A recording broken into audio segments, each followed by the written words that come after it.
Hello दोस्तों, अग्नि educare के एक नए वीडियो में मैं अर्णव आप सबका स्वागत करता हूं। पिछले साल नीट में हुए मैल प्रैक्टिसेस की वजह से कोहराम मच गया था। तब से लेकर आज कुछ दिन पहले तक बहुत सारे investigations, committees, reports and speculations के बाद अब जाकर नीट 2025 होने जा रहा है, कुछ नए अपडेट्स और चेंजेस के साथ। सबसे पहली बात, नीट 2025 ऑनलाइन या फिर कंप्यूटर बेस्ड टेस्ट नहीं होगा। इनफैक्ट इसको कंडक्ट किया जाएगा पहले की ही तरह इन पेन एंड पेपर मोड, यानी कि ये टेस्ट होगा OMR बेस्ड। अब देखते हैं कि नीट 2025 के एग्जामिनेशन स्कीम में कौन कौन से चेंजेस इंप्लीमेंट किए गए हैं।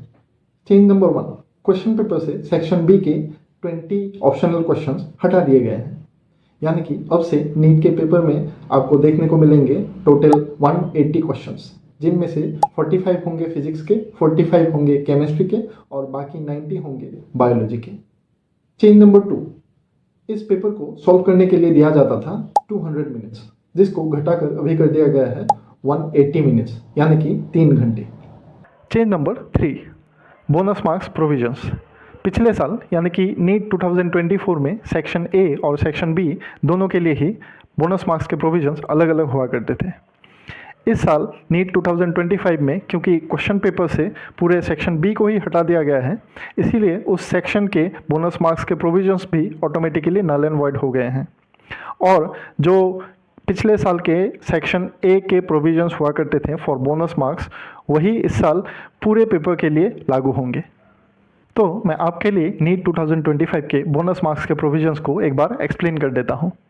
लेकिन उससे पहले हम सबको ये जान लेना ज़रूरी है कि बोनस मार्क्स का ये जो कंडीशन होता है, ये असल में एक अनवांटेड सिचुएशन होता है।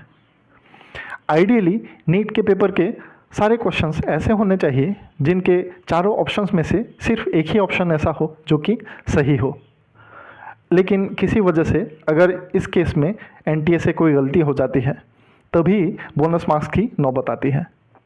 ऐसे केसेस में 3 सिचुएशंस हो सकती हैं। सिचुएशन 1, अगर कोई क्वेश्चन ऐसा हो जिसके चारों के चारों ऑप्शंस ही सही हो, तो इस केस में 4 marks will be allotted to those candidates who have attempted the question.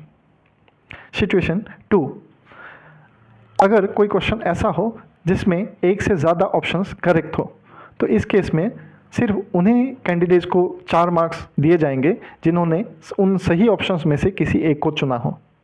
Situation 3, अगर कोई क्वेश्चन ऐसा हो कि वो क्वेश्चन ही गलत हो या फिर उसके चारों में से चारों ही ऑप्शंस गलत हो, तो इस केस में सारे कैंडिडेट्स को 4 मार्क्स दिए जाएंगे irrespective of whether they have attempted the question और नॉट। तो सिंपल सी समझने वाली बात यह है कि अगर क्वेश्चन पेपर को अटेम्प्ट करते हुए किसी भी क्वेश्चन में आपको ऐसा लगे कि इसमें एक से ज़्यादा ऑप्शंस करेक्ट हो सकते हैं, तो आप ज़रूर अपने प्रीफर्ड ऑप्शन को चूज़ करके आएँ। नीट 2024 में टाई ब्रेकिंग रूल 4 लेवल्स का हुआ करता था। एक से ज़्यादा स्टूडेंट्स के बराबर नीट स्कोर आने पर सबसे पहले ये देखा जाता था कि बायोलॉजी में सबसे ज़्यादा स्कोर किसके आए हैं, और अगर ये भी सेम है तब ये देखा जाता था कि केमिस्ट्री में किसके ज़्यादा मार्क्स आए हैं, और अगर ये भी सेम है तब ये देखा जाएगा कि फिज़िक्स में किसके ज़्यादा मार्क्स हैं। और अगर इन तीनों ही केसेस में सबके बराबर मार्क्स आए तो रैंडमली कंप्यूटराइज्ड वे से उनको रैंक अलॉट किया जाता था। इस बार नीट 2025 के लिए NT ने प्रिस्क्राइब किया है 8 लेवल टाई ब्रेकिंग रूल। एक से ज़्यादा स्टूडेंट्स के बराबर नीट स्कोर आने पर सबसे पहले ये देखा जाएगा कि उनमें से बायोलॉजी में किसके ज़्यादा मार्क्स आए हैं। उसके बाद ये देखा जाएगा कि केमिस्ट्री में किसके ज़्यादा मार्क्स आए हैं।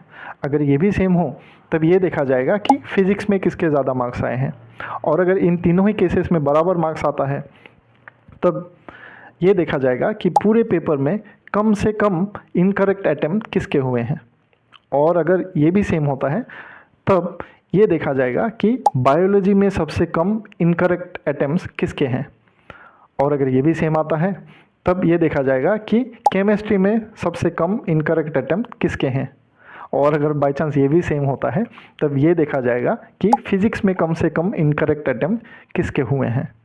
और अगर इन सारे एनालिसिस के बाद भी किसी किसी स्टूडेंट को बराबर पाया जाता है तब यूज़ किया जाएगा computerised random selection method to allot their ranks. तो ऐसे केसेस में अपर हैंड रखने के लिए स्टूडेंट्स तैयारी करते वक्त ये ज़रूर ध्यान में रखें कि बायोलॉजी में आपके जितने ज़्यादा मार्क्स आए उतना ही आपके लिए अच्छा है। और उसके साथ ही साथ पेपर अटैम्प्ट करते वक्त आप ये ध्यान रखें कि आप कम से कम इनकरेक्ट अटैम्प्ट करें।